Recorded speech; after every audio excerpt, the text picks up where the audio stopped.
आज हम लोग डिस्कस करेंगे किडनी के स्ट्रक्चर्स और फंक्शंस के बारे में, फॉलोड बाय मेन डिजीज़ के सिम्टम्स क्या हैं और उसके पॉसिबल ट्रीटमेंट क्या हो सकते हैं।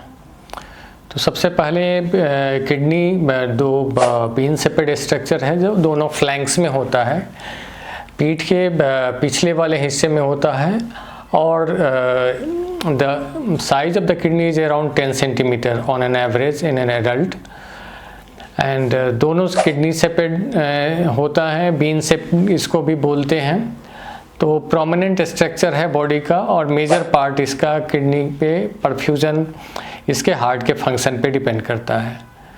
किडनी का मेजर फंक्शन अगर हम डिस्क्राइब करें तो सबसे इम्पोर्टेंट फैक्टर है जो बॉडी के नाइट्रोजनस वेस्ट प्रोडक्ट्स हैं उनको ये एक्सक्रीशन में हेल्प करता है। ये बॉडी की सारी मेटाबॉलिक एक्टिविटीज़ होती हैं उनमें सर्टेन वेस्ट प्रोडक्ट्स बच जाते हैं। सपोज कि कोई फैक्ट्री में कोई चीज़ का मैन्युफैक्चरिंग होता है तो लास्ट में कुछ वेस्ट प्रोडक्ट्स बच जाते हैं, उनको ये एक्सक्रीट करता है।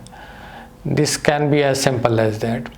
And the second major function is the water regulation. Body की वाटर की क्वांटिटी को बॉडी में एब्जॉर्प्शन और एक्सक्रीशन करने में हेल्प करता है। थर्ड फंक्शन होता है बॉडी में हीमोग्लोबिन के डेवलपमेंट और फंक्शन पे काफ़ी इसका बड़ा रोल है, जिससे कि हीमोग्लोबिन जो ऑक्सीजन कैरिंग कैपेसिटी जिसमें होती है, जो बॉडी के डिफरेंट पार्ट्स में ऑक्सीजन डिलीवर करती है, उसको बनने में हेल्प करता है। यहाँ से एक हार्मोन सिक्रीट होता है जो इस प्रोसेस को एक्टिवेट करता है। फोर्थ इम्पॉर्टेंट फंक्शन होता है बॉडी की बोन हेल्थ के डेवलपमेंट के लिए, जो कि बॉडी के बोन्स को स्ट्रॉन्ग करता है। जो विटामिन डी का जो मेटाबॉलिज्म है वो किडनी के इम्पॉर्टेंट पार्ट्स में होते हैं, जो अल्टीमेटली एक्ट करता है बोन हेल्थ को मेंटेन करने के लिए, जिसमें कि कैल्शियम, फॉस्फोरस, सोडियम, पोटेशियम की बॉडी में एक सर्टेन लिमिट मात्रा में रिक्वायरमेंट होती है, वो इसको मेंटेन करने में हेल्प करती है। तो आज ब्रॉडली हमने ये अभी तक समझा है कि किडनी के स्ट्रक्चर और फंक्शन से हमें क्या हेल्प मिलती है।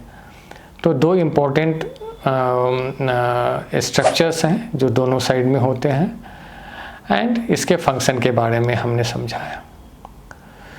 अब इसकी मार्कर्स क्या हैं जिससे कि हम डिजीज़ के एक्टिव होने के बारे में पता कर सकते हैं।